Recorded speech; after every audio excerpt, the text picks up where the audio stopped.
அவுது பில்லாஹி மினஷ் ஷைத்தானிர் ரஜீம். கடலை பிளந்து உங்களை பாதுகாத்த வல்ல இறைவனை போற்றி புகழ்ந்து நமது தலைவர் நபி ஸல்லல்லாஹு அலைஹி வஸல்லம் அவர்களினுடைய துவா பரக்கத்தினாலும் இந்த சேனலை சப்ஸ்கிரைப் செய்து கொள்ளுங்கள். அல்லாஹு சுப்ஹானஹு தஆலா உங்களுக்கு சகலவிதமான பாக்கியங்களை கொடுப்பானாக. ஆண்டவன் சொல்கிறான், தபுராக் சொல்கிறான், அத்தியாயம் 2 வசனம் 50. மேலும் உங்களுக்காக நாம் கடலை பிளந்து உங்களை நாம் காப்பாற்றி நீங்கள் பார்த்து கொண்டிருக்கும் போது ஃபிரௌனின் கூட்டத்தாரை அதில் முழுகடித்தோம் என்பதையும் நினைவு கூறுங்கள் அப்படின்னு சொல்லி அல்லாஹு சுப்ஹானஹு தஆலா இந்த வசனத்தில் சொல்கிறான்.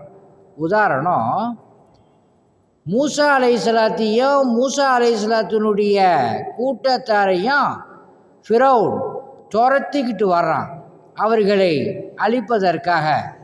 அல்லாஹு சுப்ஹானஹு தஆலா கடலை பிளந்து அந்த மூசா அலைஹிஸ்ஸலாத்தையும் மூசா அலைஹிஸ்ஸலாத்தினுடைய கூட்டத்தார்களையும் பாதுகாத்தான்.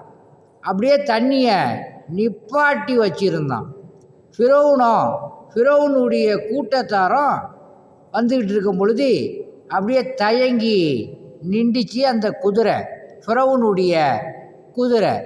ஜிப்ரீல் அலைஹிஸ்ஸலாம் அவர்கள் ஒரு பெண் குதிரையில் இறங்கினாங்க. இறங்கின உடனே எல்லா குதிரையும் இறங்குச்சு. அப்போ அல்லாஹ் சுப்ஹானஹு தஆலா நடுவில் வச்சு அந்த தண்ணியை அப்படியே விட்டான், கழட்டி விட்டான். அதுக்கு பிறகு அந்த ஃபிரௌன் என்ன சொல்கிறான்னா, மூசா அலைஹிஸ்ஸலாம் எந்த இறைவனை ஈமான் கொன்றார்களோ அந்த இறைவனை நான் ஈமான் கொள்கிறேன் அப்படின்னு அவன் சொல்ல வாயை எடுத்தான். ஜிப்ரீல் அலைஹிஸ்ஸலாம் சேத்தை எடுத்து அவனுடைய வாயில் வச்சாங்க. அப்போது அல்லாஹு சுப்ஹானஹு தஆலா மிகப்பெரிய ஒரு படைபலம் கொண்டவன், மிகப்பெரிய ஒரு ஃபிரௌன், அவனையும் அவனுடைய கூட்டத்தாரையும் அல்லாஹு சுப்ஹானஹு தஆலா அந்த கடலை பிளந்து மூசா அலைஹிஸ்ஸலாத்தினுடைய கூட்டத்தார்களை காப்பாற்றி அழித்தான். ஈமான் கொண்டவர்களோடு அல்லாஹ் சுப்ஹானஹு தஆலா இருக்கிறான். அல்ஹம்துலில்லாஹ். உங்களிடம் விடை பெறுவது மன்சூர் அலி ஜக்கரியா தபுராக். ஃபேஸ்புக் நண்பர்களுக்கும் யூடியூப் நண்பர்களுக்கும் அஸ்ஸலாமு அலைக்கும் வரஹமத்துல்லாஹி வபரகாத்துஹு.